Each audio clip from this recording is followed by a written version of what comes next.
Maligayang pakikinig, nandito kayo sa Deadman FM, ang inyong bagong tahanan para sa mga nakakatakot at nakakapanindig balahibong kwento.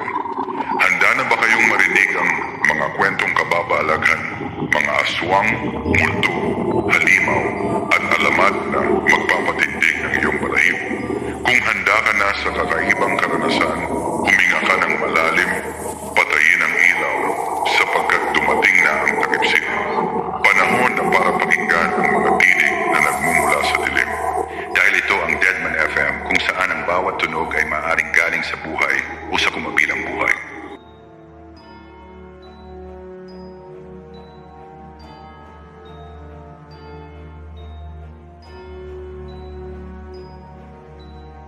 Ito ang kwento ni Padre Severino Malari, isang pari na hindi lamang naglingkod sa Diyos, kundi nahulog sa malagim na mundo ng itim na mahika at ritual ng kadiliman. Sa likod ng imahe ng kabanalan, si Padre Malari ay may dalang kasamaan na hindi mawari na kayang gumawa ng kasuklam-suklam ng mga bagay para lamang makamit ang kanyang hangarin. Si Padre Malari ay nagsilbing pari sa Magalang, Pampanga. Siya'y kilala bilang tahimik at mapag-isa at lagi lamang nasa simbahan, ngunit walang nakakaalam ng tunay niyang ginagawa pagsapit ng gabi. Habang siya'y naglilingkod sa simbahan tuwing araw, pagsapit ng dilim ay lumalabas siya sa madilim na katedral kung saan niya sinisimulan ang mga ritual na magpapalaya, ayon sa kanya, sa kanyang ina na sinumpa ng isang tao sa kanyang lugar. Nagsimula ang mga pangyayaring ito nang magkasakit ang kanyang ina, na tila nawawala sa kanyang sarili. Naghanap siya ng manggagamot ngunit walang makapagpagaling dito. Sa kakahanap nito ng lunas ay nabasa niya sa isang lumang libro na kailangan niyang gumawa ng alay para gumaling at matanggal ang karamdaman nito, ngunit ang mga sakripisyong ito ay hindi basta-basta. Unti-unting pinasok ni Padre Malari ang mundo ng itim na mahika. Sinimulan niya ang mga kakaibang ritual na nangangailangan ng buhay ng tao. Ayon sa mga salaysay, pinaliligiran niya ang sarili ng mga anting-anting at mga libro ng kadiliman. Isa-isa niyang kinukuha ang mga inosenteng tao sa kanyang parokya, pinipili ang mga taong mahina, walang pamilya, at madaling mawala ng walang maghahanap.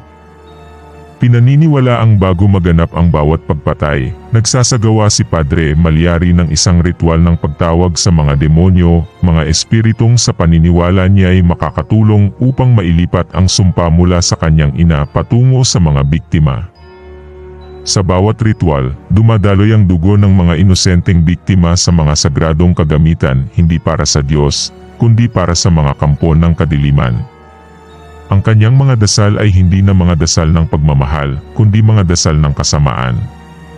Inilalatag niya ang kanyang mga kagamitan sa altar, at sa bawat patak ng dugo ay ang kanayang alay sa mga nilalang na di nakikita. Ang mga biktima niya ay natatagpuang may mga hiwa sa kanilang katawan, tila mga marka o simbolo na hindi maipaliwanag. Ito ang mga marka na, ayon sa mga nagsalaysay, ay nagpapakita ng sumpa na ipinapasa mula sa isang katawan patungo sa iba pa. May mga bahagi din sa mga tao ang nawawala, atay, puso o di kaya mga mata nila, madalas kulang-kulang ang parte ng mga katawan nito pag nakikita ng mga taong bayan. Sa bawat biktima, naniniwala siyang mas napapalapit siya sa paglayo ng sumpa sa kanyang ina, ngunit sa halip na mawala ang sumpa, tila lalo lamang siyang hinihigop ng kadiliman.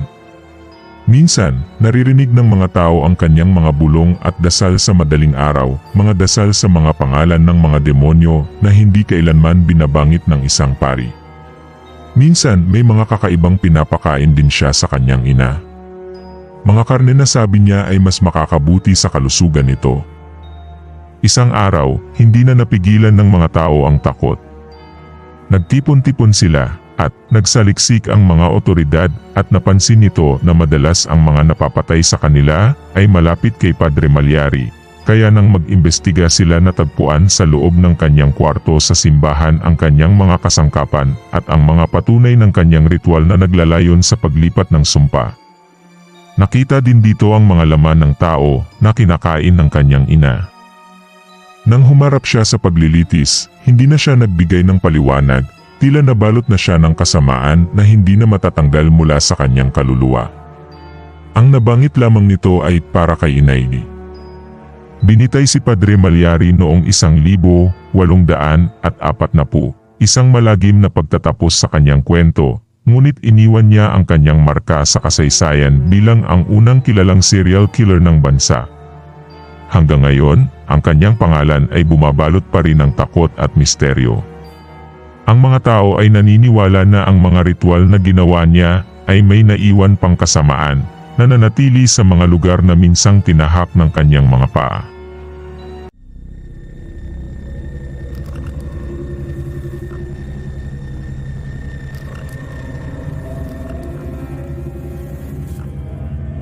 Sana naibigan niyo ang kwentong ito, isang kwento puno ng takot at kasamaan na nagmarka sa ating nakaraan. Huwag kalimutang mag-subscribe at i-like ang video. Hanggang sa muli mga kaibigan.